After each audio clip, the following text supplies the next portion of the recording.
Assalamualaikum warahmatullahi wabarakatuh. Semoga Allah senantiasa merahmati kita semuanya. Masih bersama dengan saya, Nyi Kliwon di 5 Menit Merinding. Langsung saja, ini dia ceritanya.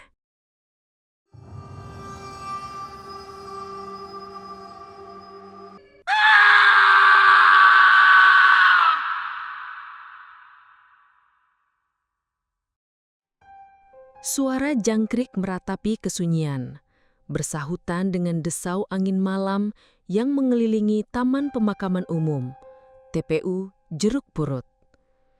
Di antara nisan berlumut yang menjulang kusam, Pak Tarjo, penjaga makam yang rambutnya sudah memutih, menatap Nanar.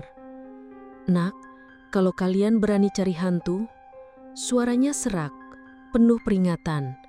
"Datanglah bertiga. Jangan genap, nanti kamu yang dicari arwah itu." Tiba-tiba, lolongan anjing terdengar melengking dari kejauhan, membelah kesunyian yang mencekam. Aroma bunga tabur yang sudah basi, bercampur bau tanah basah, tiba-tiba menusuk hidung. Malam itu, sesuatu yang tak kasat mata mulai menggeliat dari kegelapan abadi. Malam yang gulita itu, 3 pemuda, Reno, Gilang, dan Dani, memberanikan diri menyusuri jalan setapak di pinggiran TPU Jeruk Purut. Obrolan mereka berputar pada kisah-kisah seram yang beredar, terutama tentang pastor tanpa kepala yang menjadi ikon horor di tempat itu. Rasa penasaran membakar semangat mereka. "Pokoknya, kita harus lihat langsung," seru Reno, suaranya sedikit gemetar namun dipaksakan lantang. Mereka sengaja datang bertiga sesuai petuah Pak Tarjo, meskipun dalam hati mereka menganggap itu hanya bualan orang tua. Lampu senter di tangan Gilang bergoyang-goyang, menciptakan bayangan aneh yang menari di antara pepohonan rindang. Udara terasa dingin menusuk tulang, jauh lebih dingin dari malam biasanya. Tiba-tiba, lampu senter Gilang berkedip-kedip, lalu padam sepenuhnya. Gelap gulita langsung menyergap, membuat napas mereka tercekat. "Gila! Baterainya habis apa gimana nih?" bisik Dani, suaranya tercekat. Reno merogoh sakunya, mengeluarkan ponselnya dan menyalakan senter. Cahaya redup itu nyaris tak membantu. Mereka merasa seolah-olah mata-mata tak terlihat sedang mengawasi setiap gerak-gerik mereka dari balik semak-semak. Tiba-tiba, sehelai daun kering jatuh tepat di bahu Reno, padahal tidak ada angin berembus kencang.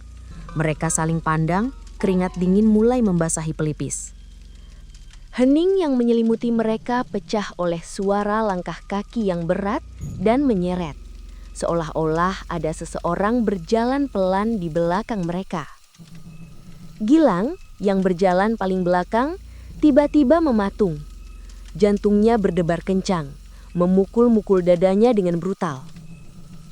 "Kalian dengar itu?" bisiknya. Suaranya hampir tak terdengar. Reno dan Dani ikut menajamkan pendengaran. Benar saja, langkah itu semakin mendekat. Sensasi dingin yang menusuk tiba-tiba berubah menjadi hawa yang sangat pekat, disusul bau tanah kuburan yang menyengat. Gilang perlahan menoleh ke belakang dan saat itulah ia melihatnya. Di tengah kegelapan, berdiri sebuah sosok berjubah pastur, jubahnya tampak lusuh dan berlumuran tanah. Namun yang paling mengerikan, sosok itu tanpa kepala. Di tangan kirinya, ia menenteng sebuah kepala yang juga tampak lusuh dengan tetesan darah yang mengering. Mata Gilang membelalak, napasnya tercekat di tenggorokan. Di samping pastur itu, seekor anjing hitam legam mengekori, matanya merah menyala seperti bara api, menatap tajam ke arah Gilang.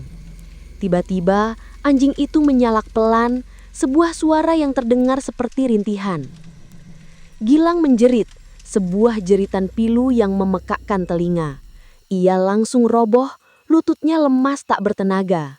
Reno dan Dani sontak menoleh. Mereka tidak melihat sosok pastur itu sejelas Gilang, hanya bayangan samar yang terlalu cepat menghilang di balik pohon besar.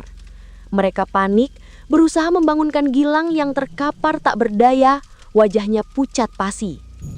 Setelah berhasil menyeret Gilang keluar dari area makam, mereka membawanya ke warung kopi Pak Jono yang letaknya tak jauh dari TPU. Pak Jono, Seorang warga tua yang sudah puluhan tahun tinggal di sana mendengarkan cerita mereka dengan tenang. Wajahnya yang keriput menunjukkan sorot pemahaman. "Sudah saya duga," kata Pak Jono pelan sambil menyesap kopi hitamnya. "Kalian bertemu dengan arwah Pastor van der Steen." Reno dan Dani mendengarkan dengan seksama. Pak Jono mulai bercerita. Pastor itu konon meninggal dunia karena kecelakaan kereta api puluhan tahun lalu. Tubuhnya hancur tak berbentuk dan kepalanya ditemukan terpisah. Dia dimakamkan di sebuah makam Kristen yang jauh dari sini, di luar kota. Namun entah kenapa, arwahnya terus bergantayangan di jeruk purut ini. Pak Jono menyeruput kopinya lagi. Banyak yang percaya arwah pastor itu tersesat. Dia merasa makamnya yang sebenarnya adalah di sini, di jeruk purut. Dia terus mencari rumah terakhirnya, makam yang bisa memberinya ketenangan. Selama dia belum menemukan makam yang benar, arwahnya akan terus gentayangan, menenteng kepalanya sendiri, ditemani anjing hitam setianya. Dani bergidik ngeri. Jadi, dia beneran mencari makamnya di sini, Pak. Begitulah. Dan karena dia tidak menemukan ketenangan, energinya menjadi kuat.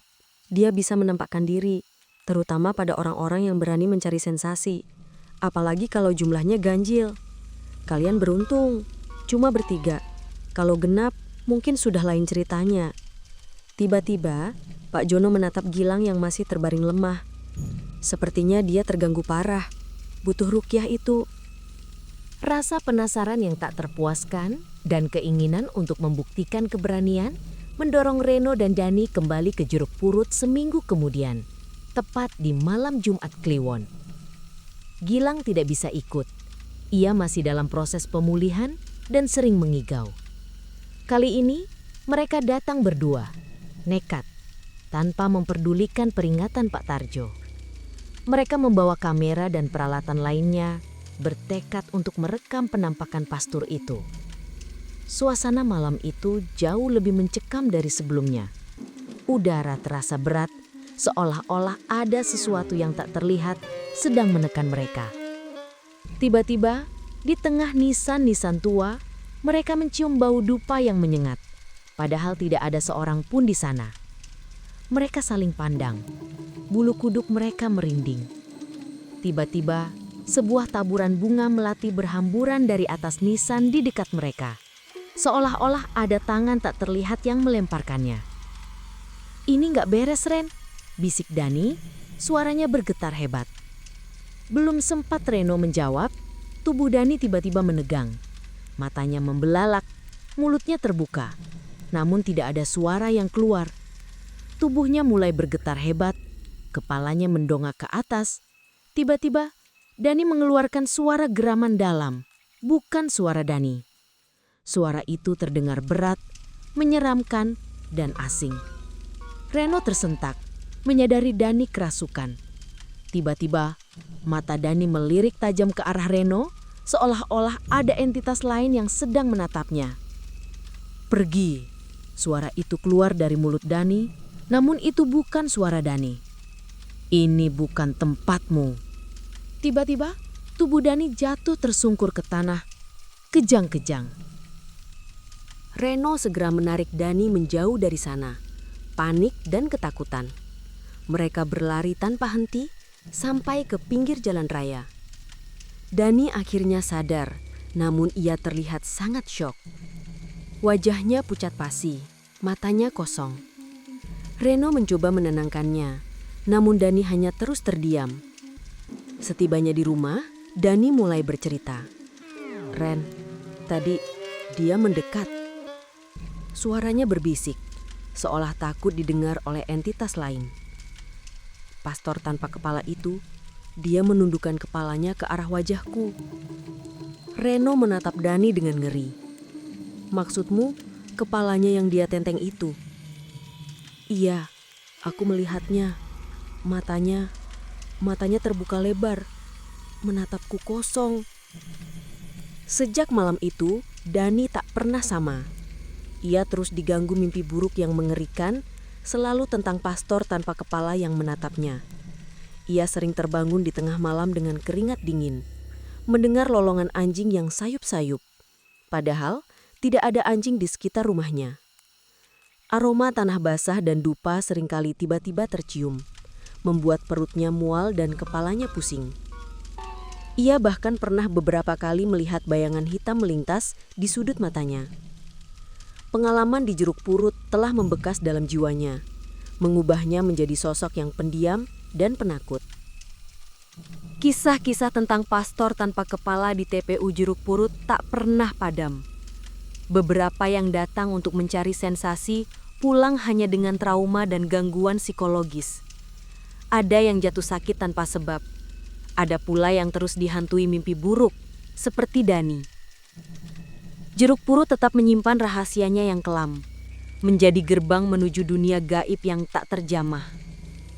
Sosok pastor tanpa kepala, konon, masih berjalan di antara nisan-nisan tua, menenteng kepalanya sendiri, ditemani anjing hitam setianya.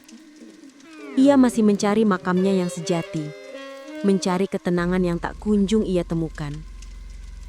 Dan mungkin, di malam-malam sepi, ia juga mencari jiwa-jiwa baru untuk menemaninya, untuk berbagi penderitaan abadi di kuburan yang tak pernah tidur itu.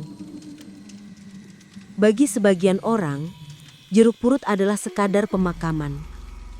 Namun bagi mereka yang pernah menguji keberaniannya di sana, Jeruk Purut adalah kuburan hidup, di mana arwah penasaran menunggu, dan siapa saja yang berani datang di malam sepi bisa saja menjadi saksi bisu atau korban berikutnya.